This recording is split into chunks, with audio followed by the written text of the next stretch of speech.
So today we're going to talk a little bit about some mixed design concepts, and as Inish said, my co-authors are Dr. George Souza, who's sitting in the front row here, and Ali Zara. I'm not sure where Ali is this morning, but wherever he is, I hope things are going well for him, for that matter. Well, you know, it wasn't that long ago, at least in the lifetime of some people, that roads were designed and built and a little bit differently than they are today. And so along the way, a few changes took place, and one of those changes was that they actually came up with a mixed design process. Now, in any mixed design process where you're trying to determine the correct binder content of the mix, you're balancing two sort of opposing forces. On the one hand, if you put too much asphalt in the mix, it might be prone to rut. And on the other hand, if you put too little, it might be prone to crack. And so this has always been kind of a little bit of a challenge for practitioners over the decades as to just what is the right amount of binder to put into a mix. And over the years, there have become some general methods for addressing this, and in the process, people have also looked empirically at how mixes have performed. In other words, trying to avoid a serious cracking condition or indeed a serious rutting condition that might in some way have been attributed to the mixed design, that is, the wrong percent amount of asphalt in the mix, or indeed perhaps the wrong type of binder for that matter as far as grade. And then of course there's mechanical damage that can take place as well. If the mix doesn't have enough binder in it, it might be prone to ravel. Well, Arizona began many years ago pretty much using a very trial and error type process, and as the years went by they recognized that California, much to their credit, had developed a mixed design process called the beam method. And that indeed is a very good method, and for a long time Arizona actually used the beam mixed design method. And what you're seeing here is a graph of the gradation that was typically used for mixed designs that were beam methods over a number of years, a long period of time. This is kind of the average gradation. And you can see about the average percent asphalt and air voids and VMA. It took a while, took many years before the department, the Arizona DOT, settled upon some design criteria for mixes. So some of these numbers for some mixes tended to stray a little bit in the beginning from what later became that criteria. But as the years went by, beam mixes tended to, for a variety of reasons, tended to have a little bit more rutting than what was acceptable to the department. And so at a strategic time in the early 80s, they switched from the beam method to the Marshall method. And the Marshall method is probably, worldwide, is probably used a little bit more than the beam method. And as a consequence of that, you can see the grading changed slightly from what it was before, and the binder content, as you might imagine, went down because ADOT was trying to avoid rutting. So by going down a little bit in the binder content, they began to experience then cracking. So that's why I say this is kind of a knife edge here when it comes to putting mixes together with regard to whether you have too much or too little or the right kind of binder in the mix. Although it's not shown on this slide, there were other changes as well. Almost all of the beam mixes were with relatively high penetration asphalts during that era. This was the late 60s, 70s, and penetration grades could be 120, 150, 85, 100, or 60, 70. When the Marshall approach was adopted, they went to the AC grading method and went to stiffer mixes that had binders that were stiffer, that is, and they were typically like an AC, so we say a 40 or an AC, although there's no AC 30 grade, it could be like an AC 30 or an AC 20, but they avoided binders that were too soft going to harder binders. Now, in the late 1980s, Arizona DOT developed a mix of its own for gap-graded mixtures using asphalt rubber. And you can see that this type of mix is really quite different than either the Veeam or Marshall that had historically been used. This gradation now is much rockier, as you can see from the photo, and it has a much higher binder content, and the VMA is generally quite a bit higher than what would be the case with Marshall mixes. As a consequence of this, you'll see later that some of the stability numbers are not quite the same as you would get with a Marshall mix. But nevertheless, these mixes, as you've seen, I think in some earlier presentations, do resist rutting quite well.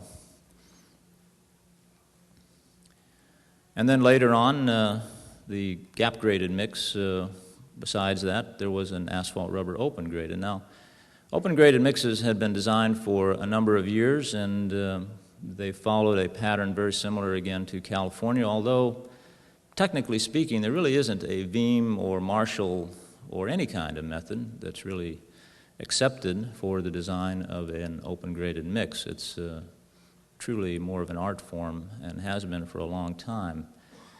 When the department went to an open-graded with asphalt rubber, again, they were kind of shooting in the dark here, but the main thing they were looking at was drain down. In other words, how much of the binder would come off the rock at high temperature. And asphalt rubber mixes at high temperature, in other words, open-graded mixes, even though they have a very high VMA and, as you'll see later, high film thickness, do not drain down, and so that was a good thing. You could capture a lot of binder in there, but admittedly, you have to have a lot of rock as well for good stone contact to avoid any rutting.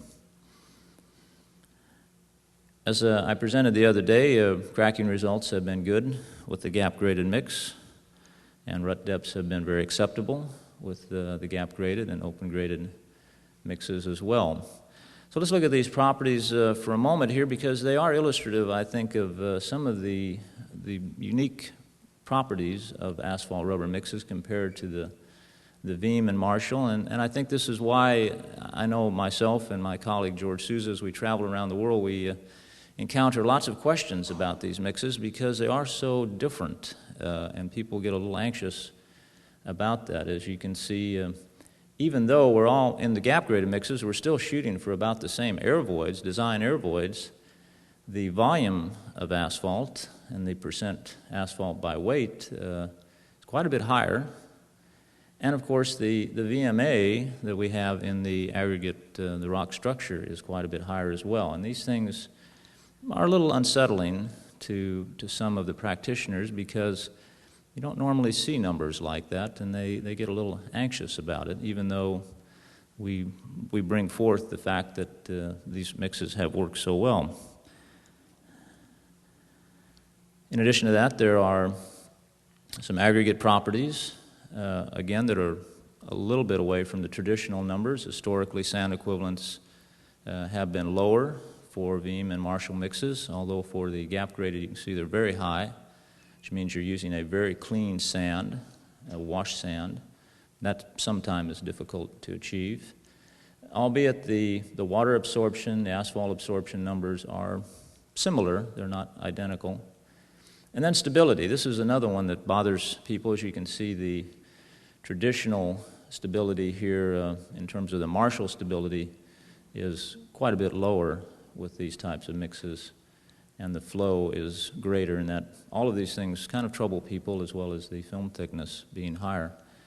Nevertheless, these mixes do work quite well, albeit they're different than the traditional type mixes.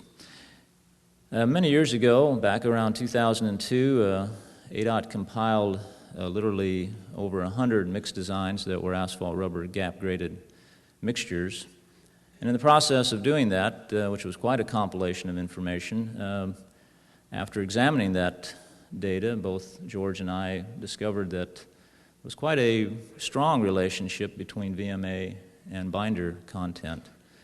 And that for some reason, doesn't seem to get published very much in the literature. I think it's intuitive that such a thing does exist, but doesn't, both of us were really puzzled why that doesn't really get in the literature. But part of the reason for that is that most mixes are designed with Marshall or Veeam, and the M is for Marshall and the H is for Veeam. And if you went back to all of our statistics from Arizona, actually what happens is that these are generally all clustered in a very small area. So with those clusters, it's kind of hard to tell where this line is going. So if you actually examined a lot of data, it would just be a big cluster of information right here, and you really wouldn't see any trend.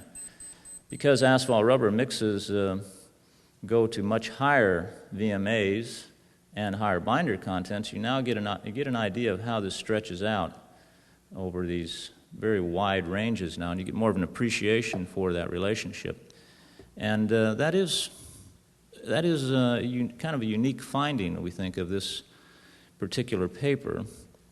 And part of it goes back to just the relationship between the VMA, that is the amount of room that you have for asphalt to occupy. Now, clearly, if you took a traditional Veeam or Marshall dense graded mix and you tried to create 20 or 22% VMA, it would be almost impossible. You'd have to make very major changes in the gradation. It would be very, very difficult to do.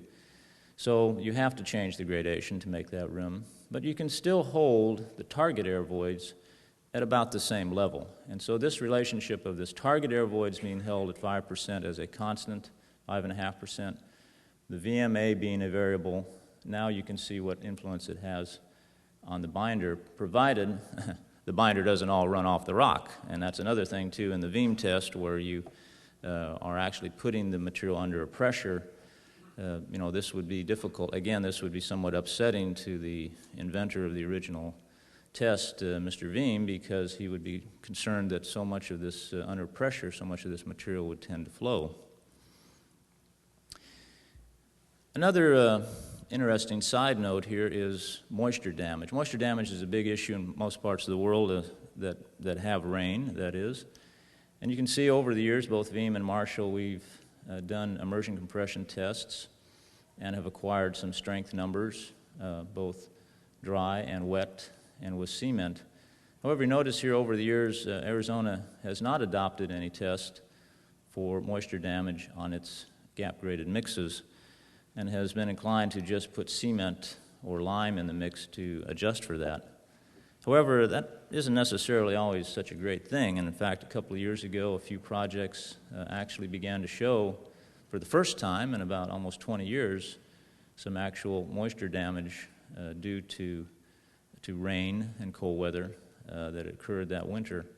So this is a cautionary note. I think both George and I say when we go around the world to countries or even to other states, for that matter, you should probably be considering some type of a moisture damage test. I know in China they do a T283, which is maybe not the greatest test in the world, but it does give you some idea as to how much wet retained strength you have in the mix, and if that number is pretty low or lower than you would like for a regular mix, maybe you should be adding some more cement or lime to the mix or taking some other corrective action, perhaps using a different aggregate source. So again, this is sort of a cautionary thing, albeit it's not a huge problem. It hasn't been in Arizona or other states. Nevertheless, it's kind of an unknown and could very well be something that should be researched more in the future. And indeed, there is a lot of interest in this area of moisture damage to even just traditional mixes. Well, what about open-graded mixed properties? Well, those too are quite remarkably different. You can see the traditional open-graded that's used in Arizona and California without asphalt rubber. You can see is the number is usually around 6% binder content by weight or about 10% by volume. However, this number jumps up quite a bit when you go into an asphalt rubber open-graded, into big numbers. And as a consequence of that, you wind up also with some pretty high film thicknesses on the aggregate, which is a property that gives it a lot of resistance to cracking. Nevertheless, you still have to have a very clean material. You see much higher sand equivalent. You have to have an asphalt absorption and water absorption that are reasonable. And you have to deal with aggregates that are pretty good quality overall. In other words, not too low in specific gravity for that matter, since they might abrade or wear out on the surface of the road. Overall results of the rubber mixes have been very good. You've seen this slide before. Smoothness has been good. Splash and spray has been quite good. And nowadays noise is another issue in addition to the cracking and the rutting. Kind of a, thank you for that, okay, almost done. This is sort of a compilation to give people kind of an idea of what kind of numbers we're talking about here. Over the years when we were using the VEAM, we designed about 12,000 lane kilometers of roadway from 1966 to 85. Marshall, there's kind of an overlap here, but this has been the workhorse for the department for a number of years, 82 to actually to the present. Huge number of mixes have been designed. The open graded originally, which is very similar to that used in California, also is still a workhorse. We still occasionally see that used in Arizona without asphalt rubber. And now you can see the gap graded and open graded coming online in 88, and a considerable amount of mix design work being done with those mixes. So this is a wealth of information and a wealth of empirical observations. And I particularly like this slide because it shows that when we began really getting serious about using asphalt rubber, which was kind of around in here, around 92, you can see how the overall system cracking for the whole state system has gone down as the use of asphalt rubber has gone up, and I think that's a very obvious thing to anybody who drives around the state of Arizona.